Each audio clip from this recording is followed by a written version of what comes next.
आप, इन्होंने भी कोशिश की थी लेकिन उसने फायर पहले खोल दिया। तो जायज है, भागना भी जायज है, अपने आप को आजमाइश में अगर ना डालें तो भी जायज है, भाग जाएं, लेकिन अजीमत क्या है, फजीलत क्या है, फाइट करें। समझ रहे हो? लड़ना जरूरी नहीं है कि यहां क्या मुफ्ती साहब ने इतनी टेंशन में डाल दिया, अब हमें भी चाहते हैं मुफ्ती साहब हमारी भी टांगे जो है ना वो काम करना छोड़ दें, हम भी शहीद हो जाएं। तो फर्ज वाजिब नहीं है, भागने का भी ऑप्शन है, भाग जाएं, बंदूक देखी निकल लें, ठीक है ना। लेकिन ज्यादा सवाब किसमें है? लड़ें उससे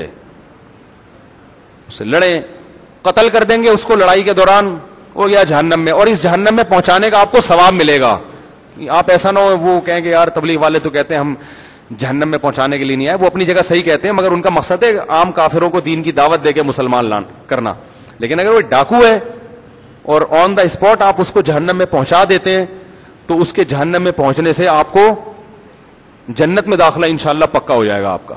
अल्लाह कहेंगे इस फसादी को तुमने वहां पहुंचा दिया, ये और कितने लोगों को नुकसान पहुंचाता। तो फाइट करेंगे, बुखारी की हदीस है, सवाब मिलेगा। फाइट नहीं करेंगे तो आपकी मर्जी है, भाग जाए वहां से। फिशिंग के टूर्नामेंट होते थे कि कई लड़के जाके ना डोरे डाल के बैठते थे समंदर में, जो ज्यादा पकड़ेगा वो मैच जीतेगा, उसको इनाम भी मिलता था, और जो ज्यादा बड़ी मच्छी पकड़ेगा उसका अलग इनाम होता था। तो इसमें मच्छी भी आ रही है, मजा भी आ रहा है, हल्ला गुल्ला भी हो रहा है। तो ये इस तरह के खेल खेलोगे फायदा होगा, मछली पकड़ना भी आएगी, फिर फिश खाओ, फिर फुर्तीले हो जाओगे, जैसे मैंने भी आपको पूरी डिटेल में। पतंग उड़ाने से क्या होगा? लोगों की छतों पे गिरोगे भी और डोरियां भी फंसेंगी, और वो भाग रहा है वो पागलों की तरह, जैसे कबूतर उड़ाते हैं ना, खड़े हुए सीढ़ियां मार रहे होते हैं। जायज नाजायज की बात नहीं है, ये समझदार लोगों पे ये चीजें सूट नहीं करती। पतंग उड़ाने वाले को इज्जतदार लोग रिश्ता भी नहीं देते। आप जाओ किसी अगर रिश्ता लेने वाले क्या करते हो, पतंगे उड़ाता हूं, बाकी वैसे तो सुबह ऑफिस जाता हूं, शाम को 5 बजे के बाद मेरा जो पेशा है पतंग उड़ाना। देगा कोई रिश्ता? कोई खुद अगर उड़ाता होगा पतंग लड़की का अब्बा फिर दे देगा, बोलेगा चलो यार ये तो बड़ा अच्छा हो गया। लेकिन ये खेल इज्जतदार लोगों पे सूट नहीं करते, ये फुसाको फुज्जार का काम है, ये ना किया करें। जायज नाजायज की बात नहीं कर रहा, कोई हराम होने की तो कोई दलील नहीं है, लेकिन हर जायज काम करने का नहीं होता। बंटे खेल रहे हैं आप गली में, जायज तो वो भी है, लेकिन अच्छे लगेंगे बंटे खेलते हुए? क्या ख्याल है भाई? तो अच्छे खेल खेलें, स्विमिंग करें, हॉर्स राइडिंग करें, और इस तरह के शिकार करो जंगलों में जाके। यार शिकार करो जंगलों में जाके। मैं तो कोई शिकारी मिल जाए उसको छोड़ता नहीं। अभी हम कहीं गए हुए थे, एक साहब आए मेरे साथ सेल्फी लेने लगे। मैंने कहा क्या करते हैं? कह रहे मैं तीतर का शिकार करता हूं। मैंने कहा अपना नंबर दें, प्रोग्राम बनाऊंगा मैं भी इंशाल्लाह आपके। नंबर ले आया मैं उनसे, पूरा अभी इंशाल्लाह सेट करेंगे, तीतर का शिकार करने जाएंगे। तीतर शिकार करें, खाएं फिर तीतर का गोश्त।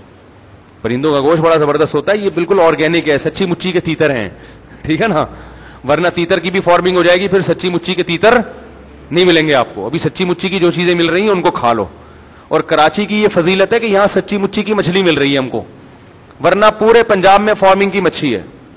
वो फार्मिंग की मच्छी तो यही फार्मिंग मुर्गी की तरह, उनमें ना जायका है, वो थोड़े दिनों में इतनी बड़ी हो जाती है, फिर वो मजा नहीं है उसमें। समंदर की मच्छी खाओ, ये कराची में कितनी बड़ी फजीलत है, हम लोगों को हासिल है। हमें समंदर की, क्योंकि जो समंदर की फिश है वो अक्सर मछलियों की फार्मिंग हो ही नहीं सकती, तो उसमें धोखा भी नहीं होता, तो वो खाया करो जाके, ठीक है। तो ऐसे ऐसे शिकार खेलें। बाकी लूडो गेम खेलना जायज है, कैरम बोर्ड खेलना भी जायज है, तो उसमें कोई हरज नहीं है।